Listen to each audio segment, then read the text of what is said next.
período democrático, conhecido também como Quarta República ou República Populista, foi um período que se iniciou em 1945, com a posse de Eurico Gaspar Dutra, quando os presidentes começaram a ser eleitos por meio de eleições, e isso se estendeu até 1964, quando houve o golpe militar que instaurou uma ditadura. Foi marcado por muitas tensões políticas e pela política desenvolvimentista, baseada na meta de crescimento da produção industrial e da infraestrutura com participação ativa do Estado como base da economia.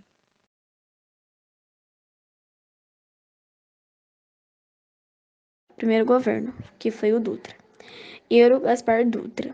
Bom, ele foi o 14º presidente do Brasil. Ele governou o país de 1946 a 1951, ou seja, um tempinho bom, né? Após a deposição do presidente Getúlio Gaspar, foi um golpe militar. O governo dele já era caracterizado por perseguições aos comunistas, né? Que foi também pela proibição dos jogos de azar e aproximação com os Estados Unidos. Bom, o plano interno. Coube ao governo Dutra promulgar uma constituição que substituísse a outorgada do Getúlio Vargas em 1937. A nova Carta Magna em 1946. Ela tinha garantia às liberdades individuais, né? Que extinguia a pena de morte. Bom, o Dutra também estabeleceu uma política conversadora ao proibir a existência de partido comunista, né, que passou a ser ilegalidade. A economia do governo também, ela foi caracterizada por arrocha salarial, construção de rodovias e queimas das reservas cambiais. Bom, e o Instituto Plano SALT foi com o objetivo de trazer melhorias, né, nas áreas da saúde, da alimentação, do trabalho e na energia. Porém, o projeto ele não conseguiu, né, um financiamento, ou seja, um dinheiro, né, e ele não foi concretizado. Ele não conseguiu fazer tudo certinho. E nas relações internacionais com os Estados Unidos, eles tiveram uma importância fundamental na nossa política externa, consolidando as exportações e o intercâmbio cultural com este país. E ele deixou mais ou menos a nossa presidência em 1951, que o seu candidato Cristiano Machado, ele perdeu as eleições para o ex-presidente Getúlio Vargas. Bom, vou falar mais um pouquinho do governo Dutra. Ele optou por uma política liberal em seus primeiros anos, né, nos quais houve incentivos às importações como de combater a alta inflação mesmo do país.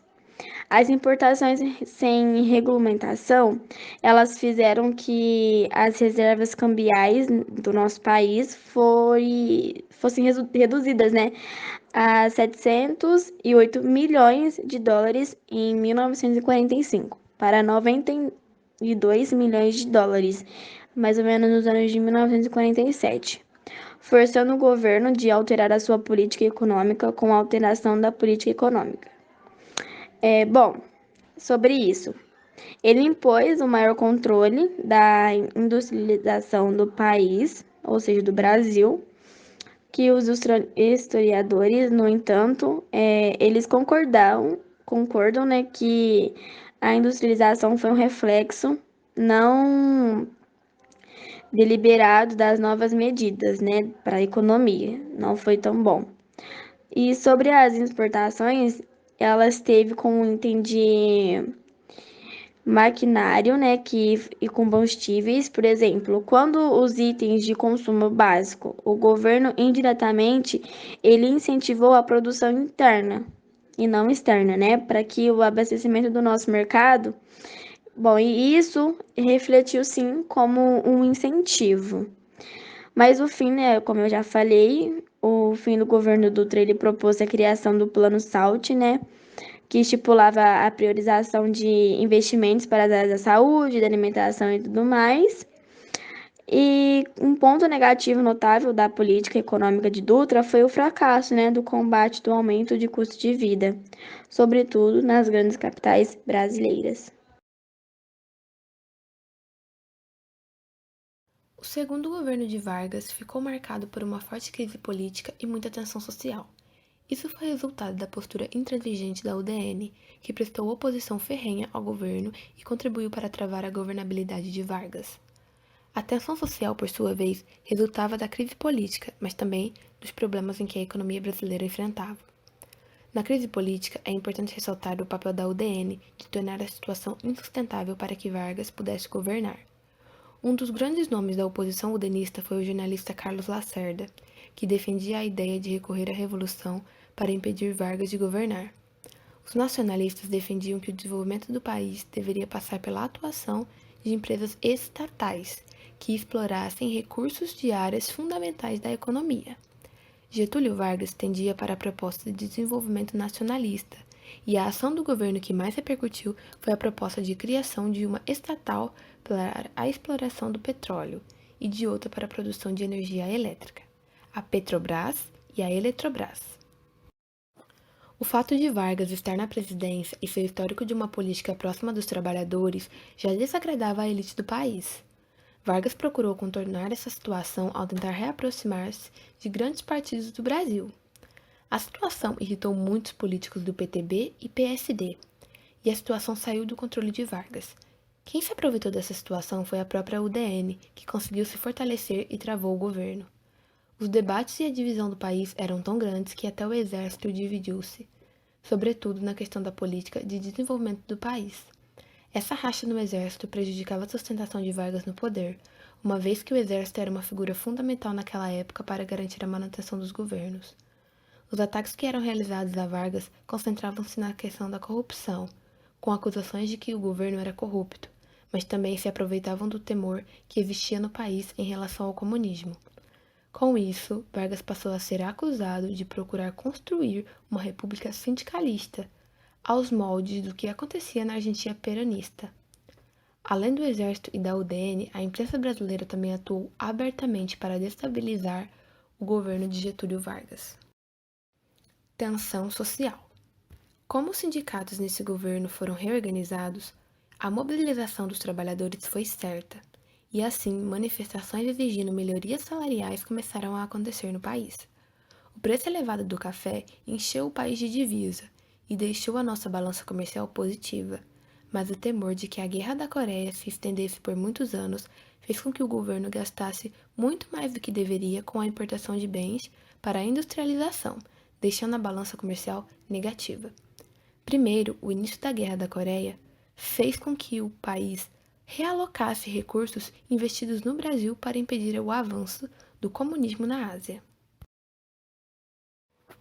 A questão do salário mínimo de João Goulart era um quadro promissor do PTB e próximo de Getúlio Vargas. Para agravar a situação de Vargas, João Goulart propôs o aumento do salário mínimo em 100%. A pressão sobre Vargas foi tão grande que o levou a negociar com o próprio Goulart sua demissão do Ministério do Trabalho. O grupo mais insatisfeito com Vargas foi o Exército, que considerava seus saldos baixos e temia que o aumento salarial fosse diminuir as diferenças existentes entre o operariado não qualificado e os militares que possuíam qualificação. A demissão de João Goulart tinha como objetivo conter a insatisfação dos grupos de oposição, mas Vargas foi além e colocou no Ministério de Guerra um militar anticomunista. De toda forma, mesmo pressionado, Vargas manteve sua posição e garantiu o aumento salarial em 100%. Atentado da Rua Toneleiro. A situação em 1954 era muito complicada e Vargas enfrentava graves problemas na economia. Os trabalhadores continuavam insatisfeitos e a oposição continuava implacável. Mesmo sem Vargas ter proposto nenhum tipo de aproximação com a Argentina, seu governo foi atacado por isso. Outra situação que Vargas precisou contornar naquele ano foi a tentativa de impeachment. A proposta foi barrada no Congresso. Outro sinal da situação crítica do governo foi o Manifesto dos Coronéis, um documento assinado por 82 coronéis e tenentes-coronéis durante a crise cerca do aumento do salário mínimo. O documento atacava abertamente o governo de Vargas e demonstrava que a possibilidade de um golpe dos militares contra o governo existia. A situação crítica do governo piorou quando, em 5 de agosto de 1954, uma tentativa de assassinato aconteceu durante o atentado da Rua Toneleiro. A crise que atingiu o governo deixou a situação insustentável. Getúlio Vargas suicidou-se com um tiro no peito na madrugada de 24 de agosto de 1954. Após ter sido informado de que os altos comandos militares exigiam seu licenciamento do cargo de presidente da República, como condição para a solução da crise política em que seu governo se viu envolvido nos últimos anos de seu segundo mandato. Essa crise foi agravada com o atentado do dia 5 de agosto, na Rua Toneleiros, na capital do Rio de Janeiro. Mas teve a participação de membros da guarda pessoal de Vargas. Getúlio Vargas estava morto. O dia 24 de agosto passou a ser a data do luto popular e também dia significativo do nacionalismo brasileiro, profetizado pela Carta Testamento. A mensagem final de Vargas sinalizava caminhos para o Brasil encontrar-se sua soberania, com o desenvolvimento e com o equilíbrio social. Getúlio foi, pelo tempo em que governou e pela obra deixada, um dos mais importantes estadistas brasileiros.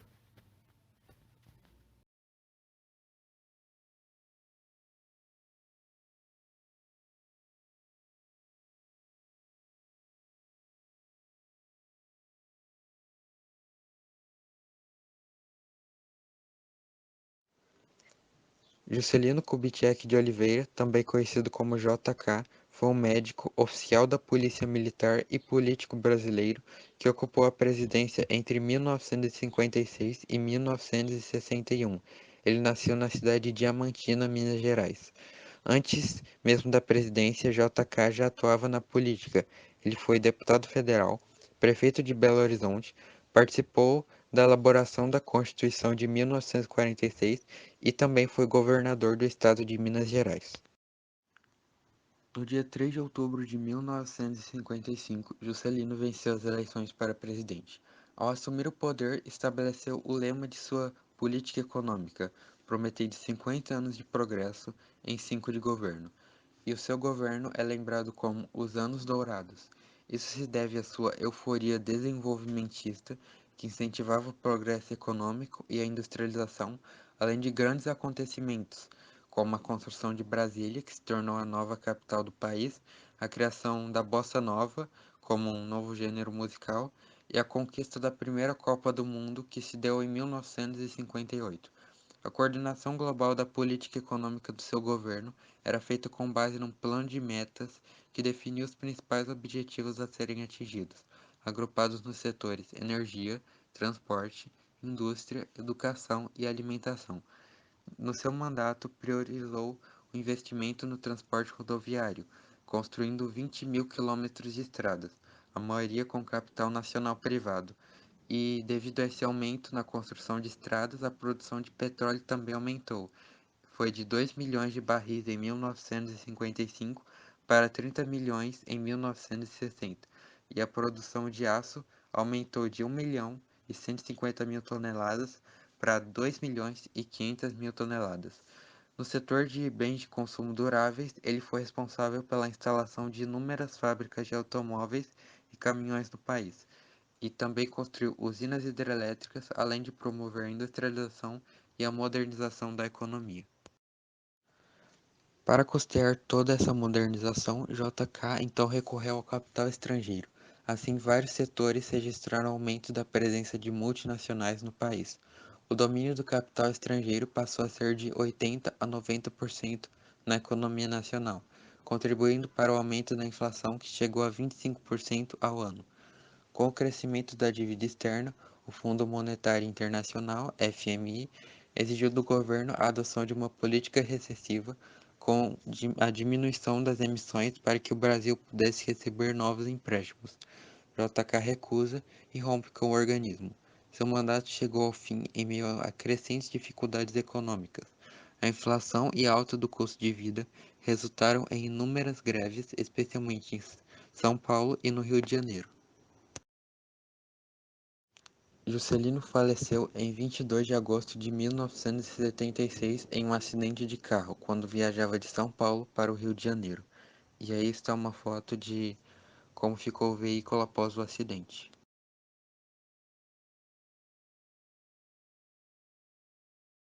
Jânio Quadros assumiu seu cargo em janeiro de 1961.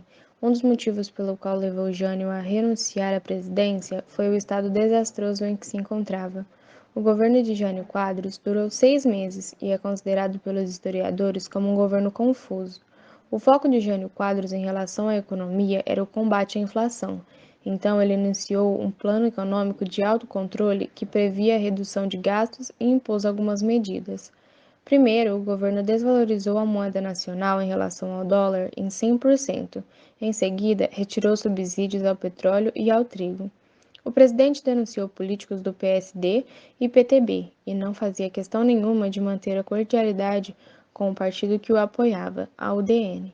Em agosto de 1971, a crise do governo de Jânio era grave e Carlos Lacerda, o homem que havia apoiado o quadro nas eleições, agora o atacava. Além disso, Jânio não tinha o apoio do Congresso. Em decorrência dessas situações, acabou tomando uma atitude drástica.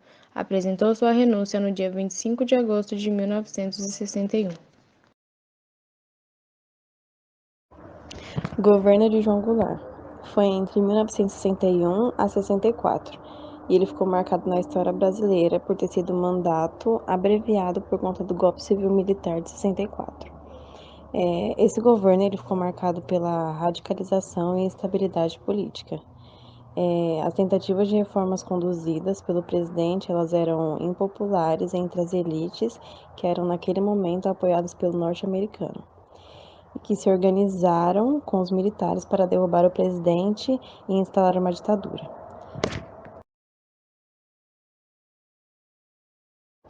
O contexto histórico do governo João Goulart.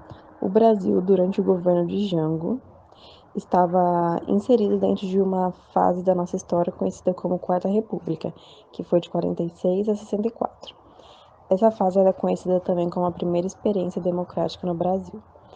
Embora ainda com muitas limitações, o país estava em profundas transformações e as mudanças que estavam acontecendo refletiu também no debate político. O crescimento da participação popular na política e a fundação de partidos de massa fizeram com que as eleições presidenciais tornassem-se acirradas e que os debates e as negociações políticas fossem acaloradas.